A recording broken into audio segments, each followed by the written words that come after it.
I would like to introduce our next guest, and that's Christine Wank. And she is in front of me. Hi, there, Christine. Welcome. Please welcome to the stage, Christine Wank. Hello. Oh, we are talking about the three C's. Yeah, and the first thing, could you please go over those with me right now? Yeah, so what I've discovered with the question, what makes transformations happen, and also what do we need to truly innovate, it's actually the three C's I'm talking about, which are deeply linked to our inner capacities to stay open to the field of possibilities.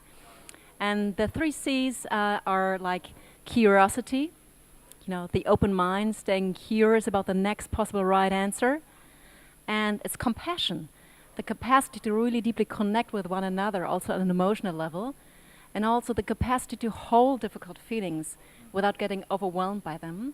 Because whenever will do the journey of transformation, you can be sure difficult feelings will come up along the way. And then there's the third C, which is really having the courage to bring something change forward, to challenge traditional ways of thinking. And the courage I see closely linked with our deeper intention, like our deeper inner purpose that we heard a lot about today. So what is it that I want to create in life? How do I want to serve the world? And these three inner capacities, like the curiosity, the compassion, and having the courage to bring forward change, I think this is crucial for making transformations happen. Yeah. That's a great message. Yeah, absolutely. There's one C that thought I'd bring up is creativity. And I always think it's very important. And we're talking about flipping the system. And I wanted to ask you, how important do you find creativity? Yeah, I think that's the bottom line. Huh? You could also that's the bottom line here. You could, with the three C's, the bottom line is how are we truly creative? So creative not only in our mind, that we are fresh for, what's the next right idea here, the next possible thing, but there's also, a somatic intelligence or emotional intelligence. Huh?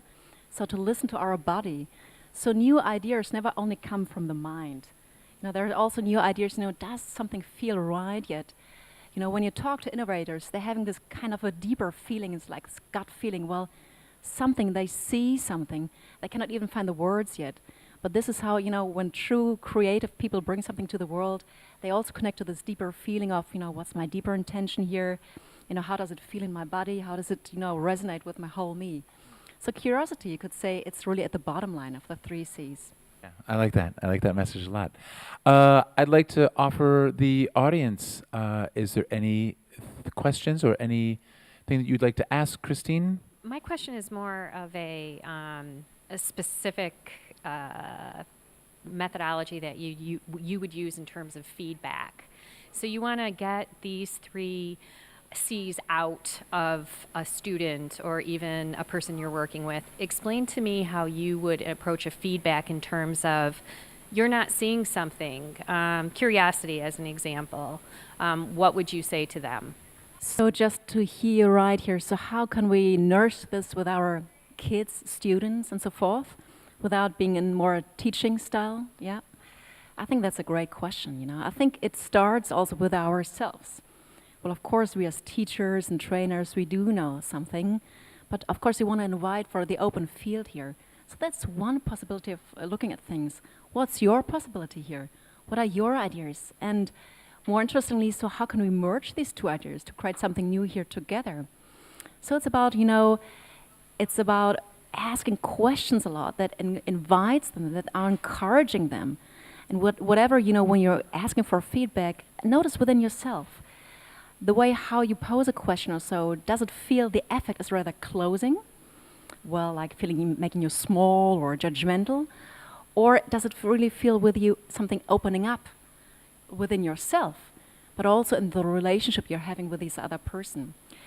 I take it that actually, I'm a trainer myself, so I'm a change facilitator, but I do train leaders, co-facilitators, and so forth.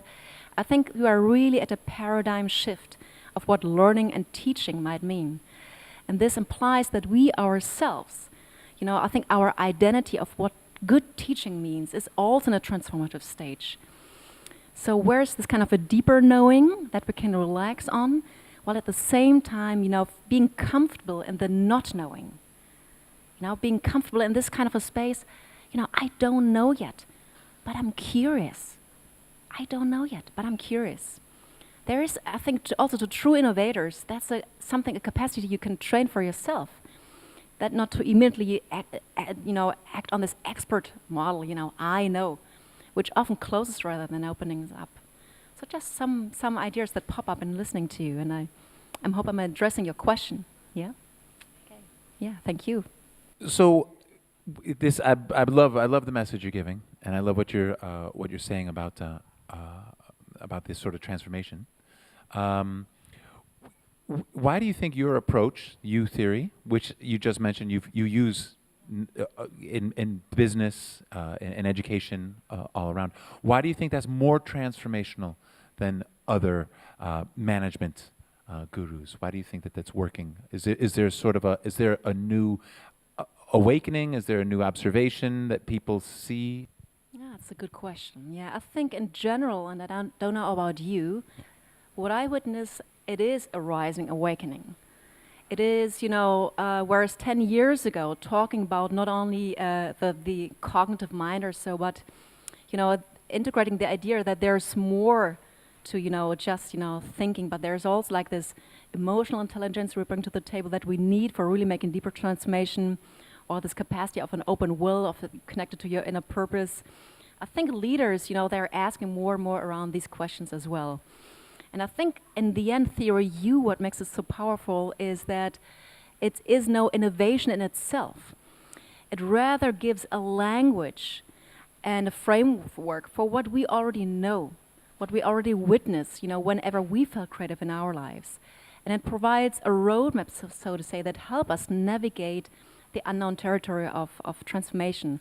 This is why I personally find it's very powerful. And it challenges you to really, go out there. Who are the people and the places of most potential for learning? Maybe they're in the classroom, but maybe you need to go outside. Talk to completely new people who can challenge you in your blind spots, asking you new questions. And then it's your capacity of how you listen to the others, the larger playing field you're in. What's new? What new ideas? What inspirations can I take from that? And then you take it back to you and connect with yourself. So how is what I've sensed, what I've learned, how's this relevant to me?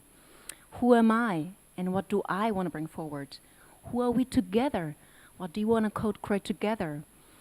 And whatever sparks up there from this source of creativity and inspiration, you don't want to sit there and write down long action plans. You want to try and explore the future by doing this prototyping, experimenting, trying out, taking failure extra as a valuable feedback for learning. All right, we actually want to make as many failures as possible in order to really try out something new. So that's the idea. I think on a very intuitive level, it really deeply resonates. And I witness, be it in the field of education, in the field of, politics even, and business, leaders are asking for different kind of approaches to really make, deeper changes happening. Because they see same old does not do the job anymore. They know quick fixes, that's not it anymore. How to do it differently. And I think this is where Theory U comes in. It's so powerful because it provides the roadmap, it provides the language for the inner instruments, so to say, yeah? Your open heart, your open mind, open will, which are linked to your curiosity, compassion, and courage. That takes it, to really make change happen. I really appreciate the contradicting your own theory, and I was just wondering if you have specific tools to use or application discussion topic questions that can guide those conversations to happen in a school setting. Yes. Well, actually, talking about discussions or so, actually what I often start with is how do we listen? How do to really applying the different C's, so to say. So do we listen on the content level, the facts? Do we listen of someone, how does it feel? How does it look like? How another person is feeling? More on the emotional level?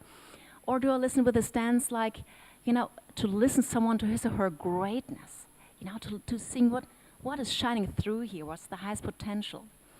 Then I introduce certain concepts that there are different ways of listening, that there are different ways of even dialogue. You know, it's not from defending standpoints into really inquiring new questions, new possibilities of thinking. And we do a lot of practicing around that. And then basically, well, for example, if you want to, give them the opportunity to really connect to their purpose, why not make a learning journey for them to go out? So asking themselves, so who are then the places to go to that could inspire me? To whom would I need to talk?